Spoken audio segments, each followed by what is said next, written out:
जय महाराष्ट्र। मी राजू भैया जयस्वाल। मी सर्व भारतीयांना स्वातंत्र्य दिनाच्या हार्दिक हार्दिक शुभेच्छा देतो। आणि आज मी संभाजीनगरच्या घाटीमध्ये असून तमाम मायबाप जनतेच्या वतीनं आदरणीय शिवाजी सुकरे साहेब असतील, ज्या अधिकाऱ्याच्या 23 वेळेस बदली केल्या महाराष्ट्र शासनाने, ते तुकाराम मुंडे असतील, त्यातले एक आदरणीय शिवाजी सुकरे साहेबांना सुद्धा मी माझ्या स्वातंत्र्य दिनाच्या माझ्याकडून माझ्या परिवाराकडून हार्दिक हार्दिक शुभेच्छा देतो। कारण आज गोरगरीब जनतेसाठी वेळेची तमा न बघता आज संभाजीनगरचे डीन काय करू शकतं हे सगळ्या जनतेला माहिती आहे, पण वेळेची तमा न बघता रात्री 2 वाजता 3 वाजता गोरगरिबाचे दुःख जाणून घेणारे आमचे शिवाजी सुकरे साहेब यांना मानवंदना करतो। कारण आज असं व्यक्तित्व आपल्याला मिळणारच नाही आणि अशा अधिकाऱ्याच्या पाठीमागं लागून आपल्याला काही मिळणार नाही, कारण ते त्यांचं कर्तव्य पूर्ण करीत आहेत। आज एका साईडला राज्यात केंद्रात सरकार असून ते गोरगरीब जनतेला दिलासा देऊ शकत नाही।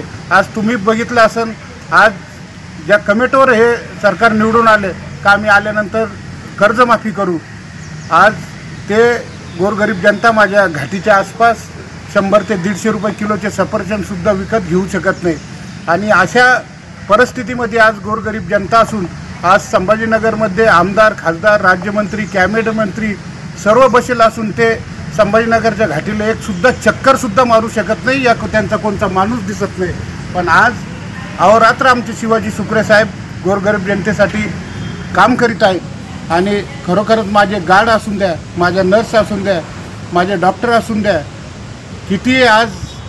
किती संघर्ष करावा लागतो मला माहिती आहे। मी 24 तास घाटीमध्ये असतो।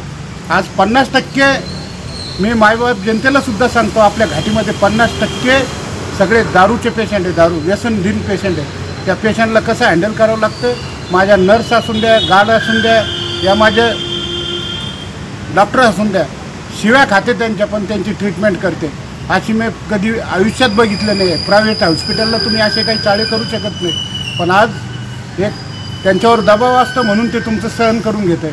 म्हणून आज इतकं तंतोतंत काम आज शिवाजी सुकरे साहेब माझ्या घाटीमध्ये करीत आहे, गोरगरीब जनतेसाठी करीत आहे।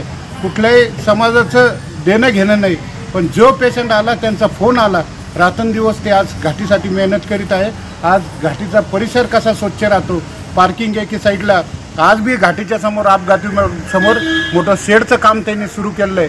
मी त्यांना माझ्याकडून माझ्या पक्षाच्या वतीनं मी धन्यवाद देतो आणि सर्व भारतीयांना स्वातंत्र्य दिनाच्या शुभेच्छा देतो। जय महाराष्ट्र।